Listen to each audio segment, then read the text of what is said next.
guys, today we'll talk about how can you fix this problem or know how you can do that on your Turbotax app.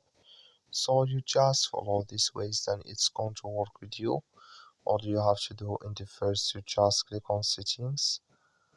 So then it's going to take you to this list here, then you go down, just keep going down, click on apps. You come to apps list here, and there you're looking for Turbotax app. Just click on search, add here Turbotax. It's going to show for you like this. Click on it. So then you come to next step here, click on for stop, click on OK. Then you go down, just click on storage. Come to storage is here, just click on clear cache. So then you just restart your phone and start it again, then it's going to work with you.